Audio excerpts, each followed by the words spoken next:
everyone, and welcome back to the Clairpoint podcast with me, Randy Prizzle. How you guys all doing out there? Hope everything good, sway, crispy, irie. You know we're usually here for the podcast. So let's get on to it. Before we get on to it, I just would like to say I am an award winner and a football champion. I've won this star player at the Angel Town Summer Tournament 2024. So I won this and I became first with my team. Gold medal right here, feeling like Kurt Angle.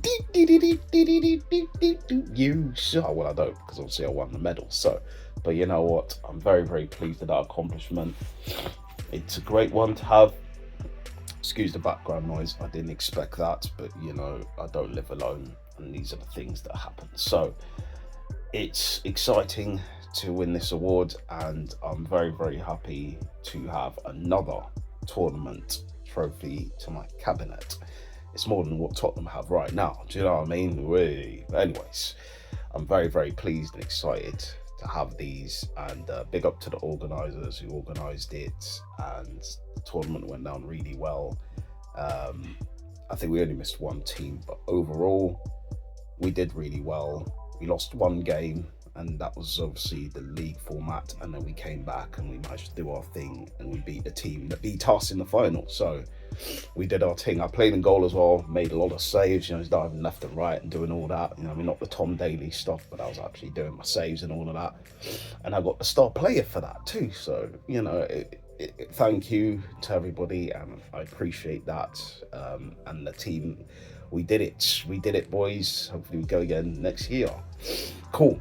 Now that's out the way, let's get straight into the podcast, because we got no time to literally dibble and dabble into all of that and how the day is feeling. That I've told you what the general is for me. That's that. Let's move on. We come now to the first segment, which is the would you rather questions.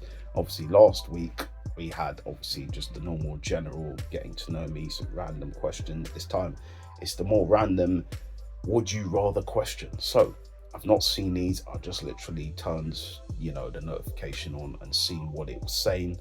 So let's come to the first question. Would you rather the aliens that make first contact be robotic or organic?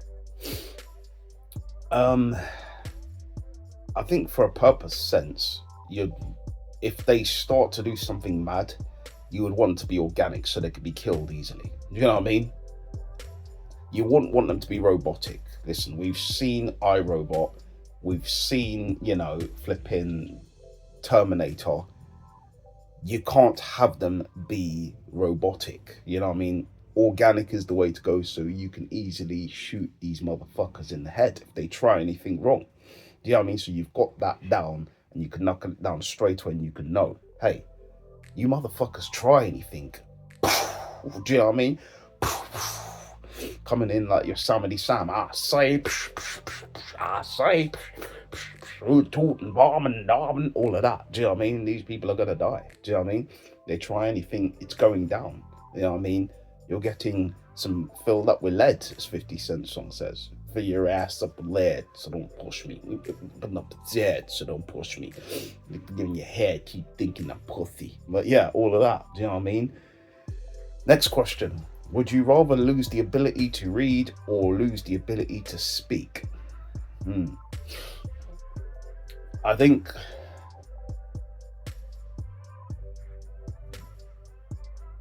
the ability to read. Listen, speaking is obviously what I'm doing here, and conversating.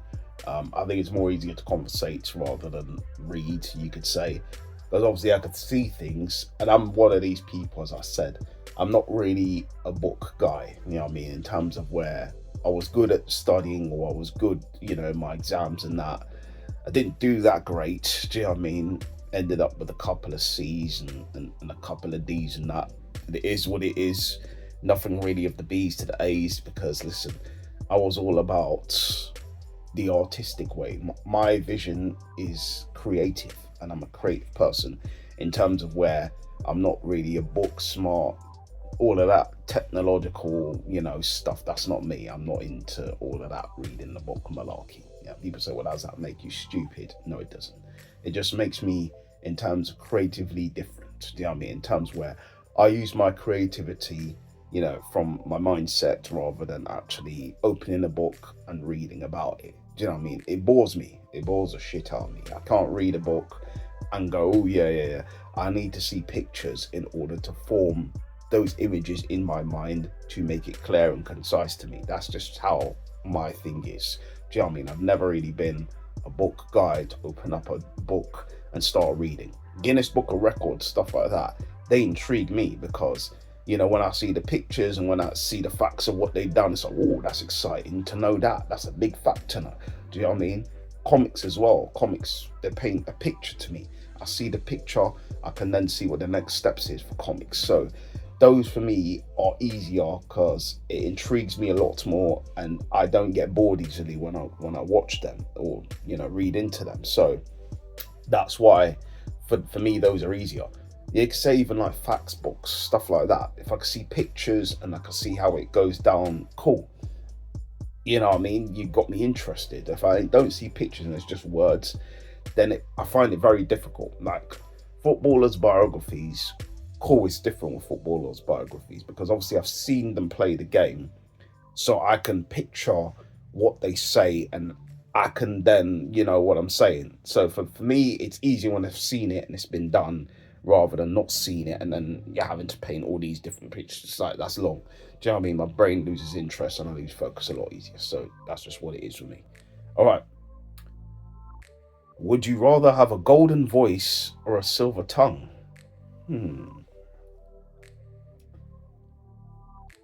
I think golden voice. You know what I mean? To do the singing ting better. You know what I mean? Hey, hey. Do you know what I mean? To be singing more better. Probably selling a lot of records. Do you know what I mean? Coming in like Mariah Carey. Do you know what I mean? Do you know what I mean? Doing all that singing thing where it just attracts people to you. Be like, raw. That was a voice, It's beautiful, man. Do you know what I mean? Beautiful. Do you know what I mean? It's got it going on. Beautiful. Here you go again, my love. I will never let you go. Do you know what I mean? All of that. They say, listen, he's got it going on. Do you know what I mean? Do you know what I mean? Dripping with finesse and all that, like the Bruno Mars song. Dripping in finesse, you know it. And that's what man's got in abundance in that. So I would definitely rather have the golden voice because it could surprise people at times. They just wouldn't know what's going to happen. The silver tongue, obviously, it'll get people onto you. They'd want to cut your tongue out. Do you know what I mean? It's born with a silver spoon in your mouth. What's going on there? Acting like a pussy. Do you know what I mean?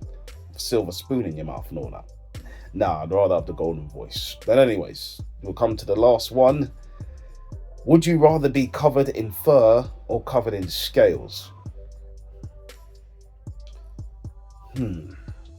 Scales means you're kind of like a snake, innit? You know what I mean? I'm generally not really a snake, so. But I think fur,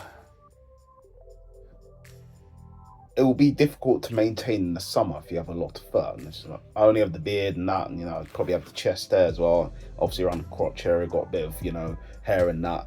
Obviously the legs too, but it's not obviously grand. Like it's not gorilla grand. You know what I mean? Like bumping on my chest and that. Do you know what I mean? Where man is coming out looking all hairy, bare hairy and that. No.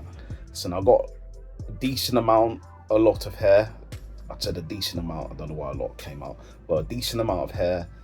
And you could say I maintain it sometimes. Not all the time, I maintain it. But I think I would rather, thinking of the summer and the summer comes around, the scales I think would be better. To protect you, cold weather and that, heat, and I'd probably go with the scales more. Make me look like a snake, like I'm Randy Orton. I hear voices in my head, they got to me, they understand, they talk to me.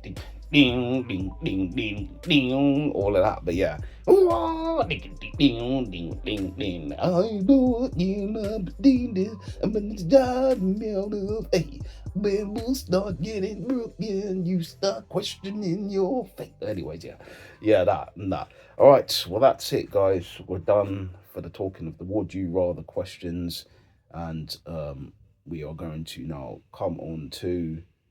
Stupid phone is not reacting properly. React, you bastard. Come on. Fucking about right now, man. Wanting to do these technological problems. I told you, man's not technological and all these. I know certain things, but I don't know all the things. What one, do you know what I mean? But yeah, this thing's trying to act a fool like ludicrous and that. But anyways, we're gonna move on now to talk the Mole USA. So TV shows. We're gonna come into that segment now. So the Mole USA season 7. Obviously, I watched it. It's on Netflix, available on there. It left me intrigued because I know how this program goes. Basically, the synopsis of this program is, one of these people that are brought in, I think of these 14, so much plus people are brought in, and one of them is a mole. So one of them sabotages tasks, sabotages all these efforts to win money, and basically takes money off the prize pot. But these people don't know, and they have to figure out who the mole is. They'll get to ask a lot of questions to find out who that mole is, and they have to answer. It's kind of like a quiz. They've got to answer this quiz correctly. If they answer the quiz correctly, I think they get to stay in the game. The ones who don't answer the quiz correctly, or get the worst answers, they're gonna be eliminated from the process. And it keeps going on till the end, you know what I mean? So the mole obviously will remain till the end, and then they have to then do the big reveal to find out if the person who chose the mole was correct in the final. Yeah, man, I didn't expect the mole to be the person it was. I was surprised. I thought it would have been the quiet person. I thought it would have been more like the females, the quieter female, the older quiet female. I thought it would have been her, but it wasn't. It ended up being one of the older guys who I generally kind of ruled out. You know what I mean? I didn't think it was him. But anyways, it was what it was. It's a good reality TV program. It's well worth a watch, if you're into reality TV and stuff like that. Big deep down the shop, deep down the top, all of that. But yeah, it's a good deep down dive into all of the ongoings. And obviously I like reality TV, so I watch it. It's like the challenge for me. I like watching the challenge. People know that comes on MTV. They're about to come out now of their season 40, I think it is. So I'm looking forward to seeing, some of the veterans take on the youngsters. For me, I like, reality TV like that. You could say the more game show aspects of reality TV. I don't mind watching the Loved Ones and the Love is Blind and that. Cool, I'm watching that and stuff like that. The Married at First Sight, because that's crazy.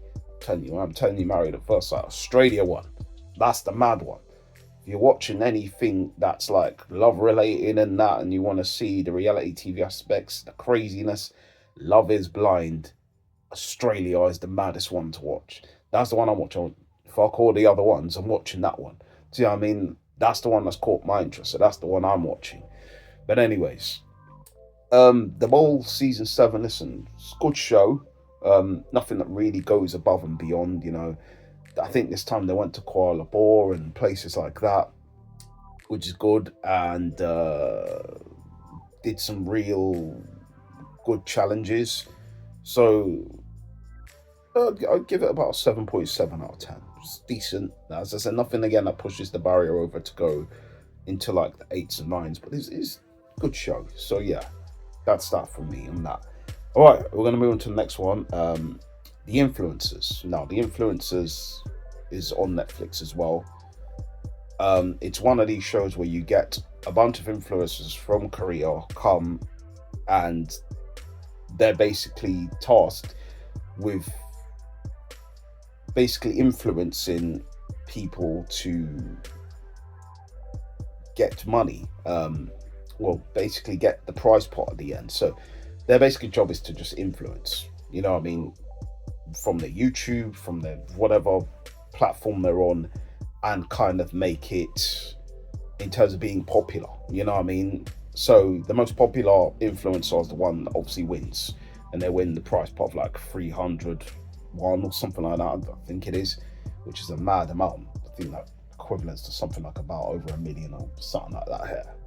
For an influencer is not bad, especially when these influencers, majority of them are in there, are doing quite well. So another $1 million in the bank isn't bad for them at all.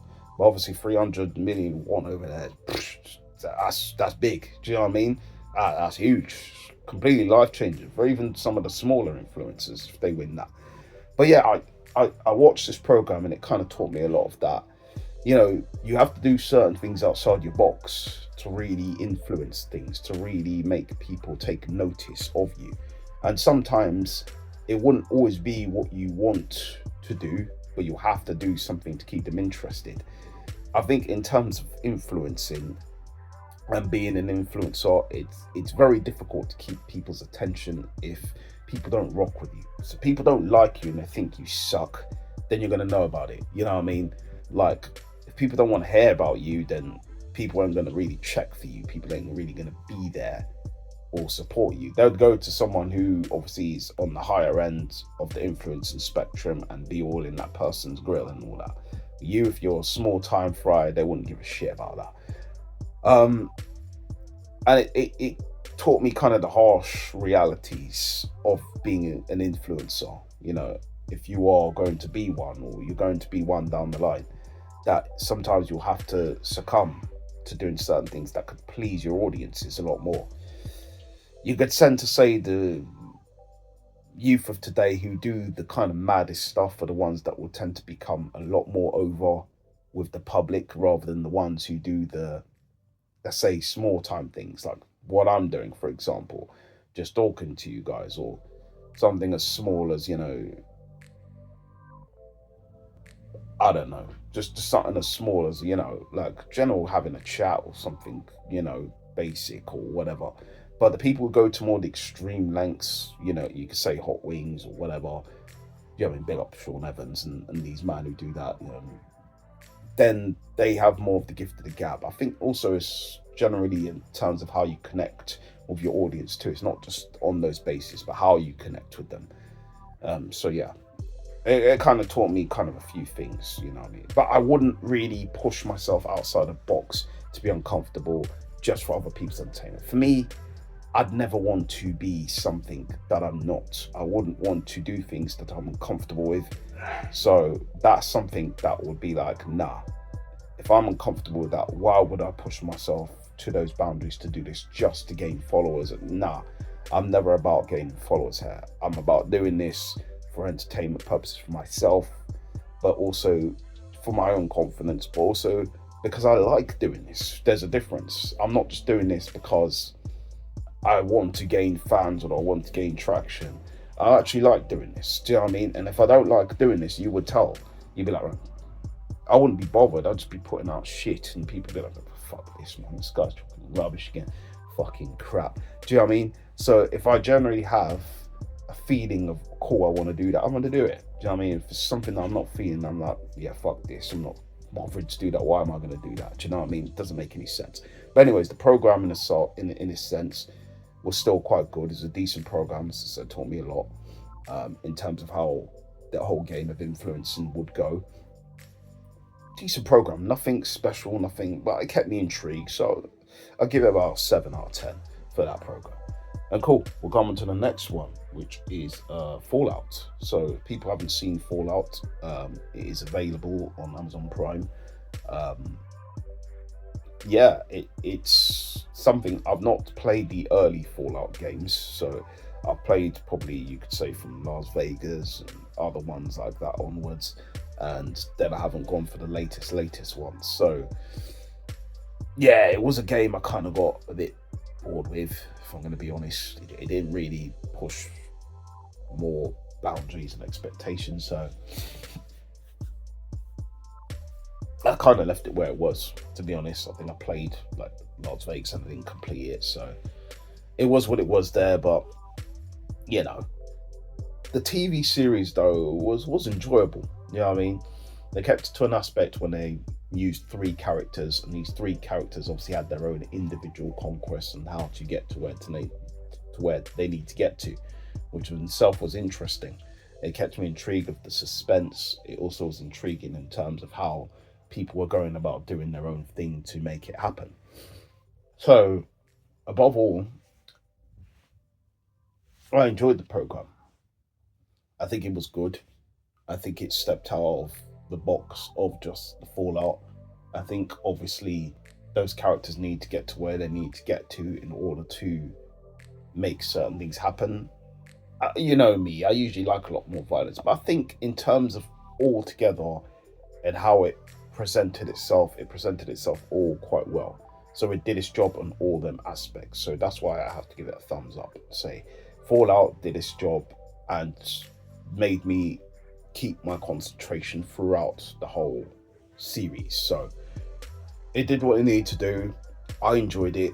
I think it was quite good, going on great. So I'm going to give it an 8.5 out of 10 from me. And that's that for the TV show segment. We're going to move on now to the Premier League.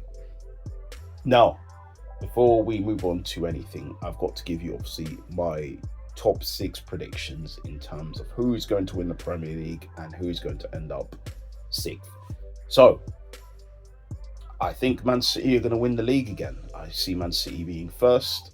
I see Arsenal being second. I see Liverpool being third. And I see... I'll probably say Man United was sneaking there and be fourth. Tottenham fifth. Newcastle sixth. Chelsea or Villa seventh. It's kind of one of them ones. Do you know what I mean?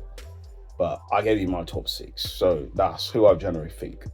Reasons why I say Arsenal are not going to win the league, and I'm an Arsenal fan, by the way. We haven't signed a striker. Eddie Nketiah is still at our club. And we haven't signed a backup for Bukayo Saka. We still haven't got a midfielder in to cover for Partey either. So these are the reasons why I feel like we are not going to win this Premier League title. If we don't make all them 3 signings, forget about it.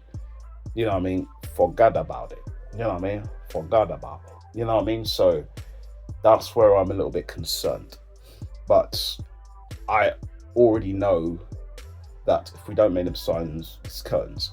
So I think City will still have enough to retain their new fella they signed, Savinio, whatever his name is.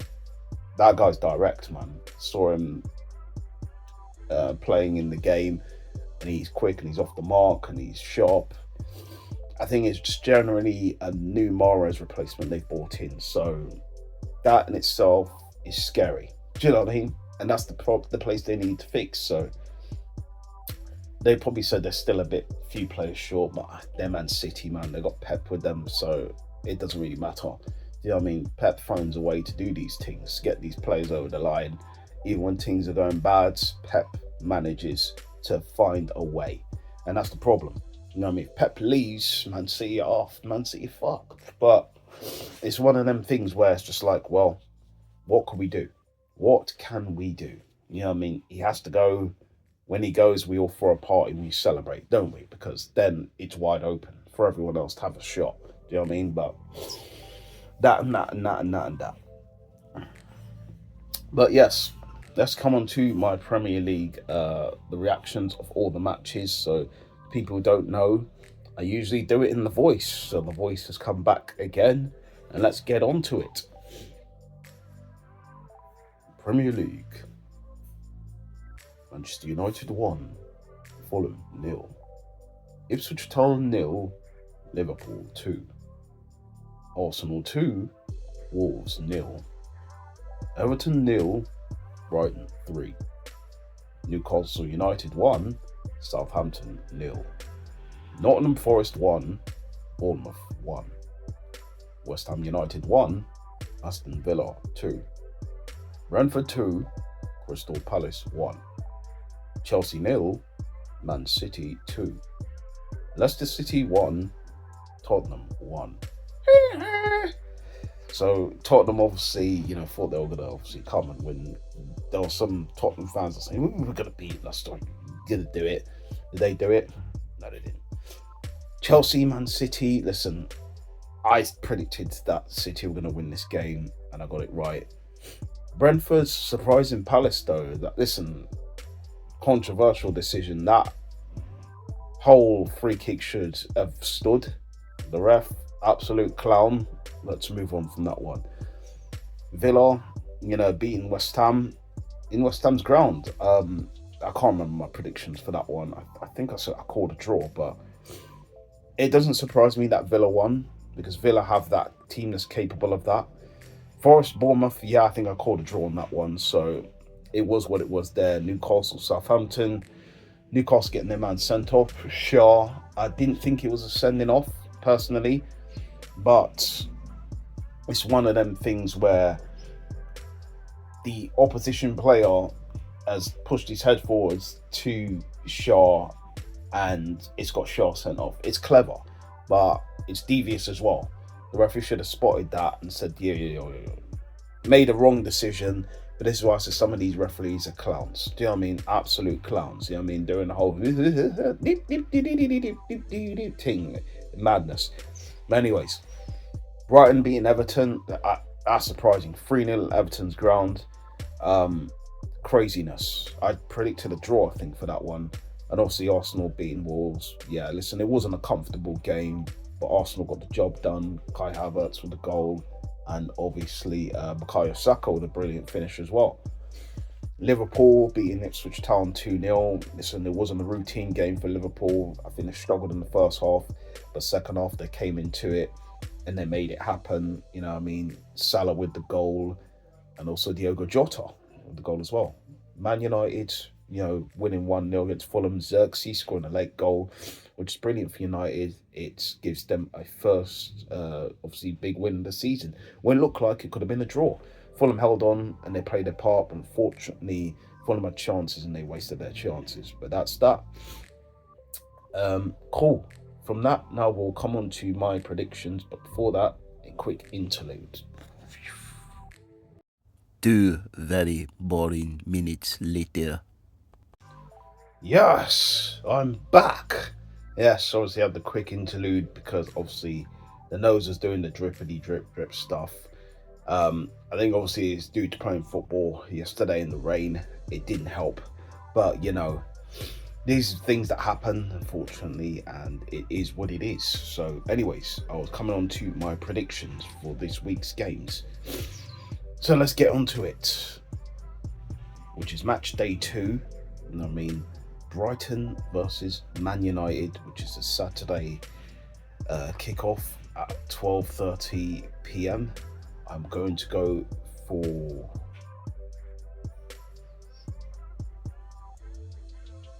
this is a Brian's Grant, by the way.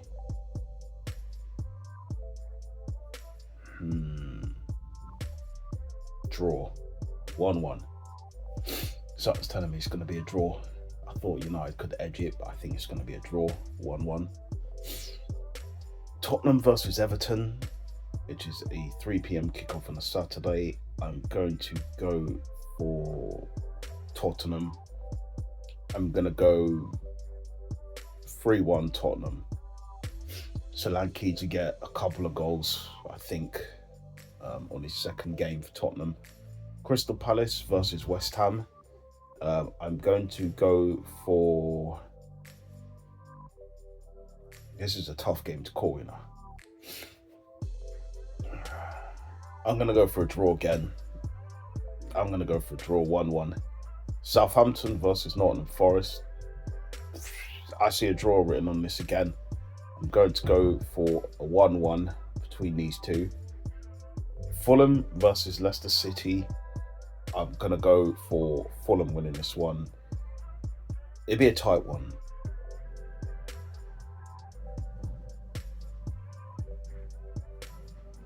(1-0) Fulham. Yeah, 1-0. Man City versus Ipswich Town. Man City. 4-1 Man City. Aston Villa versus Arsenal. Bruh. Our record of Villa is not good so far in these past seasons.